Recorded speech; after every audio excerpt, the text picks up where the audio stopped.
किसी नगर में एक साहूकार रहता था। उसके घर में धन की कोई कमी नहीं थी, लेकिन उसकी कोई संतान नहीं थी, जिस वजह से वह बेहद दुखी था।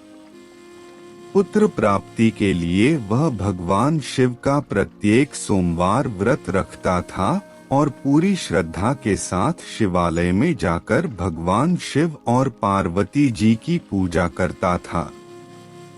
उसकी भक्ति देखकर मां पार्वती प्रसन्न हो गई और भगवान शिव से उस साहूकार की मनोकामना पूर्ण करने का निवेदन किया। पार्वती जी की इच्छा सुनकर भगवान शिव ने कहा कि हे पार्वती, इस संसार में हर प्राणी को उसके कर्मों के अनुसार फल मिलता है और जिसके भाग्य में जो हो उसे भोगना ही पड़ता है। लेकिन पार्वती जी ने साहूकार की भक्ति का मान रखने के लिए उसकी मनोकामना पूर्ण करने की इच्छा जताई। माता पार्वती के आग्रह पर शिवजी ने साहूकार को पुत्र प्राप्ति का वरदान तो दिया, लेकिन साथ ही यह भी कहा कि उसके बालक की आयु केवल 12 वर्ष होगी। माता पार्वती और भगवान शिव की इस बातचीत को साहूकार सुन रहा था। उसे ना तो इस बात की खुशी थी और ना ही गम। वह पहले की भांति शिवजी की पूजा करता रहा। कुछ समय उपरांत साहूकार के घर एक पुत्र का जन्म हुआ। जब वह बालक 11 वर्ष का हुआ तो उसे पढ़ने के लिए काशी भेज दिया गया। साहूकार ने पुत्र के मामा को बुलाकर उसे बहुत सारा धन दिया और कहा कि तुम इस बालक को काशी विद्या प्राप्ति के लिए ले जाओ और मार्ग में यज्ञ कराओ। जहाँ भी यज्ञ कराओ वहीं पर ब्राह्मणों को भोजन कराते और दक्षिणा देते हुए जाना। दोनों मामा भांजे इसी तरह यज्ञ कराते और ब्राह्मणों को दान दक्षिणा देते काशी की ओर चल पड़े। राते में एक नगर पड़ा जहां नगर के राजा की कन्या का विवाह था। लेकिन जिस राजकुमार से उसका विवाह होने वाला था वह एक आंख से काना था। राजकुमार के पिता ने अपने पुत्र के काना होने की बात को छुपाने के लिए एक चाल सोची। साहूकार के पुत्र को देखकर उसके मन में एक विचार आया। उसने सोचा क्यों न इस लड़के को दूल्हा बनाकर राजकुमारी से विवाह करा दूं। विवाह के बाद इसको धन देकर विदा कर दूंगा और राजकुमारी को अपने नगर ले जाऊंगा। सोमवार व्रत कथा। लड़के को दूल्हे का वस्त्र पहनाकर राजकुमारी से विवाह कर दिया गया। लेकिन साहूकार का पुत्र एक ईमानदार शख्स था। उसे यह बात न्यायसंगत नहीं लगी। उसने अवसर पाकर राजकुमारी की चुन्नी के पल्ले पर लिखा कि तुम्हारा विवाह मेरे साथ हुआ है, लेकिन जिस राजकुमार के संग तुम्हें भेजा जाएगा वह एक आंख से काना है। मैं तो काशी पढ़ने जा रहा हूँ। जब राजकुमारी ने चुन्नी पर लिखी बातें पढ़ी तो उसने अपने माता पिता को यह बात बताई।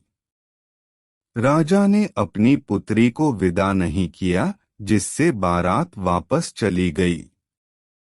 दूसरी ओर साहूकार का लड़का और उसका मामा काशी पहुँचे और वहां जाकर उन्होंने यज्ञ किया। जिस दिन लड़के की आयु 12 साल की हुई उसी दिन यज्ञ रखा गया। लड़के ने अपने मामा से कहा कि मेरी तबीयत कुछ ठीक नहीं है। मामा ने कहा कि तुम अंदर जाकर सो जाओ। शिवजी के वरदानुसार कुछ ही क्षणों में उस बालक के प्राण निकल गए। मृत भांजे को देख उसके मामा ने विलाप शुरू किया। संयोगवश उसी समय शिवजी और माता पार्वती उधर से जा रहे थे। पार्वती ने भगवान से कहा, प्राणनाथ, मुझे इसके रोने के स्वर सहन नहीं हो रहा। आप इस व्यक्ति के कष्ट को अवश्य दूर करें। जब शिवजी मृत बालक के समीप गए तो वह बोले कि यह उसी साहूकार का पुत्र है जिसे मैंने 12 वर्ष की आयु का वरदान दिया। अब इसकी आयु पूरी हो चुकी है। लेकिन मातृभाव से विभोर माता पार्वती ने कहा कि हे महादेव, आप इस बालक को और आयु देने की कृपा करें, अन्यथा इसके वियोग में इसके माता पिता भी तड़पट कर मर जाएंगे।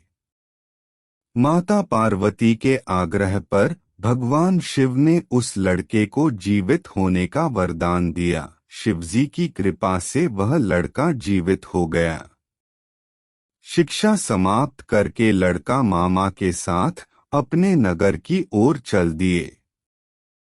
दोनों चलते हुए उसी नगर में पहुंचे जहां उसका विवाह हुआ था। उस नगर में भी उन्होंने यज्ञ का आयोजन किया। उस लड़के के ससुर ने उसे पहचान लिया और महल में ले जाकर उसकी आवभगत की और अपनी पुत्री को विदा किया।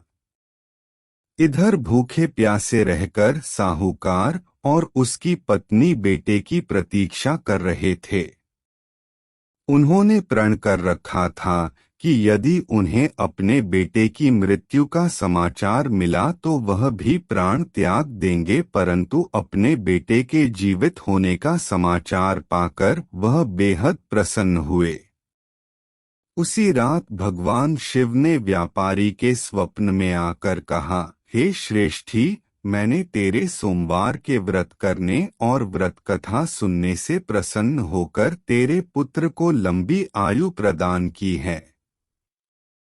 जो कोई सोमवार व्रत करता है या कथा सुनता और पढ़ता है, उसके सभी दुख दूर होते हैं और समस्त मनोकामनाएं पूर्ण होती हैं।